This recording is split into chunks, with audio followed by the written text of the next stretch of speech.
Hello students, welcome back. In the last session we have discussed introduction to World Wide Web. In that we have discussed what is internet, origin of internet, what is www, then working of World Wide Web, and lastly we have discussed what is HTML. In today's session we will continue our discussion of web pages and its content. So let's start. A web page is a document commonly written in HTML that is viewed in an internet browser. So web page is nothing but a document which is written in HTML language. So as we have studied about HTML language, it is a language of tags where the structure of a web page is created by using HTML tags. A web page may contain text, graphics and hyperlinks to other web pages and files. So a web page may contain text, graphics, that is images, and it may contain links.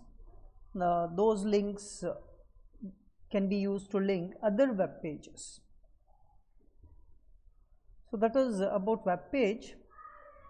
A web page may be categorized as static and dynamic web page. So a static web page, which is also known as flat or stationary web page. Static web page, also known as flat or stationary web page. They are loaded on client's browser. These web pages are loaded or displayed on the client browser as exactly they are stored on the web server. We know all the web pages are stored on the web servers, and upon the client request those web pages are displayed on the client's browser. In case of static web pages, the web pages which are stored on the server, as it is, these pages are sent to the client browser. Such web pages contains only static information. User can only read the information but can't do any modifications or interact with the information. So about static web page, this is an important point, that user can only read the information in a static web page and can't do any modifications to it, or even user cannot interact with the information. So static web page contains the data which is same for all these subsequent requests. If we request for a static web page some 100 times, every time the information which is displayed on by a static web page, it is the same. Diagrammatically the same has been shown here. A web browser or a client requests for a static web page on the internet, and the request is sent to a web server, and upon receiving a request, a web server sends the static web page back to the client. So there is no processing which is done on the web server side. The page is as it is sent to the client browser. It is sent to the internet, and from that it is sent to the web browser or client browser, and it is displayed on the user's machine as it is. Static web pages are created using only HTML. So this is also an important point about a static web page. These are created by using only HTML, that is hypertext markup language. So this is about static web page. If you visit any static web page on the internet, the content remains same all the time. You cannot make any modifications to the content which is displayed on the web page, or even you cannot interact with the information which is there on the web page. Okay, next it is dynamic web page, which is totally reverse of the static web page. Dynamic web page shows different information at different point of time.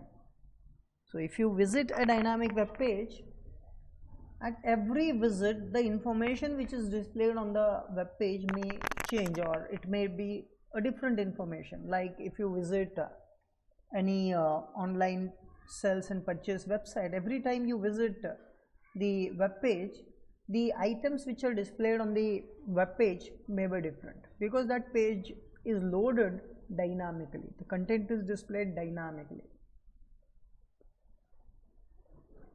It is possible to change a portion of a web page without loading the entire web page. So this is also a very important point about a dynamic web page. We can change any portion of a web page. So there is no need to load the complete web page. We can even change a part of a web page in case of dynamic web pages. And it has been made possible by using a technology called as Ajax. By using Ajax, we can change a part of a web page. In dynamic web page, there are server-side dynamic web page, and there is also a client-side dynamic web page. So server-side dynamic web page, it is created by using server-side scripting.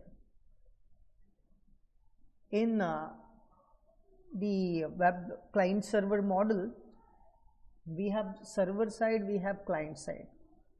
So our system, that is our client system, it is said to be a client side, the browser client side, whereas the web server, a system on which the web server runs, it is said to be a server side. So server side dynamic web page, it is created by using server side scripting. So there are scripting languages which are categorized as server side scripting language and client side scripting language, and this is based on where that language is executed. If a language is executed by a web server, it is said to be a server side scripting language, and if it is executed on the client browser, if it is executed by the client browser, then it is said to be client side scripting language. So we will discuss about this in the later sections as well. So server-side dynamic web page is created by using server-side scripting language, whereas client-side dynamic web page is created by using client-side scripting language. So it is processed using client-side scripting such as JavaScript. So JavaScript is one of the client-side scripting language which can be used to include dynamic content which is executed on the client side. Now in the diagram you can see, in case of dynamic web page, the client sends a request to the web page, and that request is on the server side, that request is accepted and web server processes the request. In earlier case, static web page, simply web server locates the web page and it sends the web page. But here, when the request is received for a dynamic web page, that web page is processed on the server side, it is executed on the server side, and if it is including any server side scripting, that is executed, and the result of it is included in the HTML format, and the dynamic page is sent back to the client. Again, the dynamic web page may interact with a database as well. So you can see MySQL database. If we have a PHP interpreter or PHP script, then that is executed by PHP interpreter, that may interact with the database, and the end result is sent in the form of HTML page back to the web browser. So this is what happens when a dynamic web page is requested by the client. But when a static web page is requested, simply the page itself is sent back to the client. So this is about dynamic web page and static web page. Next, it is web content. As the name suggests, web content, it is all the content or all the information which is displayed on the web page. It is said to be the web content. So web content refers to the textual, oral or visual content published on a website. So it can be textual, oral or visual content which is published on a website. It is called as web content. Web content is the key behind traffic generation to websites. So web content, it is very important, and the good web content generates the traffic to the website. Creating engaging content and organizing it into various categories for easy navigation is most important for a successful website. To create a successful website, it is very important to organize the content on the web page. And creating engaging content is very much important for a successful website. So the content has to be organized in different categories so that a user can navigate through all the content which is displayed on the web page easily.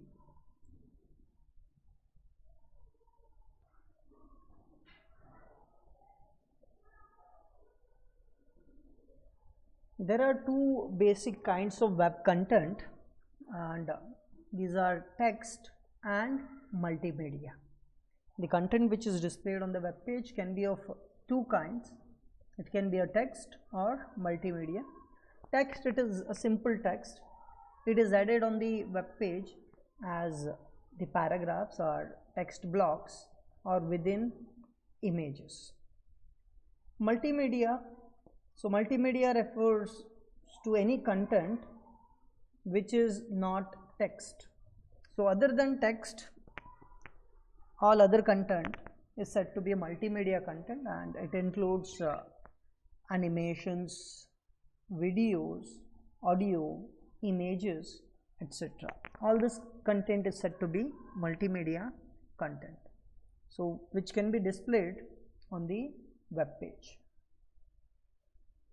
The web content management, that is WCM, is essential to run a website successfully. So managing the content on the web page is very important today for a successful website. To manage web content, publisher should organize content in line with the requirements of audience. Now you can see so many websites today on internet like Facebook, Twitter and all these websites manage or organize the content as per the requirements of the audience, as per the requirements of the users of the website. Even all websites, that is sales purchase websites, the contents are arranged in a particular manner so that it is very easier for the user to search for any item online. So the content management or web content management is of very much importance today. Okay, that's it about the web content. With this, we will stop here today. We'll continue our discussion in the next session. We'll stop here. Thank you.